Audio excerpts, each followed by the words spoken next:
এখন আমি আছি উত্তরাতে হাউস বিল্ডিং।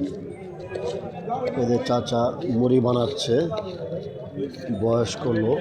আমি প্রায় সময় মুড়ি খাই। এই চাচা কিন্তু অনেক শিক্ষিত, অনেক ভদ্র। তার ফ্যামিলির তাগিদে মুড়ি বানাচ্ছে, মুড়ি বিক্রি করছে। ওনার 3 জন ছেলে মেয়ে, 2 মেয়ে 1 ছেলে। এটি শিক্ষিত, উনি খুবই শিক্ষিত। প্রায় আজকে শেষের দিকে, আরও আগে শেষ হয়ে যায়। তো আজকে শুক্রবার, তাই কারণে একটু উনি সময় লাগছে। মুড়ি খুব সুস্বাদু, আমি প্রায় সময় খাই। আপনারা আসলে খেতে পারবেন হাউস বিল্ডিং উত্তরাতে।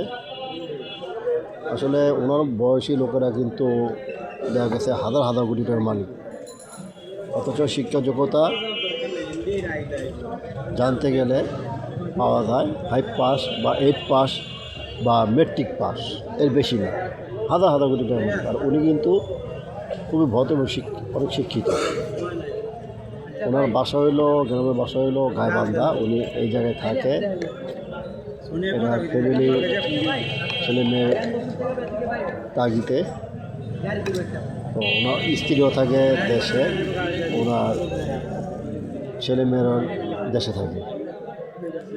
আসলে আমি লাইভটা করলাম, আসলে ভাবতে অবাক লাগে। এই লোকটা সৎ, ভদ্র, ঠিক আছে। আর ওদিকে মানুষ তো এমনি নর্থ বেঙ্গলের দিকে, উত্তরবঙ্গের দিকে মানুষ অনেক ভালো হয়।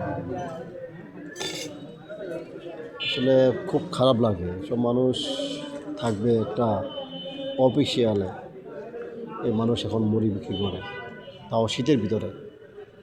কারণ আপনারা মন চাইলে আসতে পারেন, খেতে পারেন, খুব সুন্দর। আর অন্য জায়গার তুলনায় মুড়ি অনেক বেশি দেয় আর অনেক সুন্দর করে বানায়। আজকে প্রায় শেষের দিকে, আরও আগে শেষ হয়ে যায়। তো আজকে শুক্রবার দিকে একটু লেট। ঠিক আছে, আল্লাহ হাফেজ।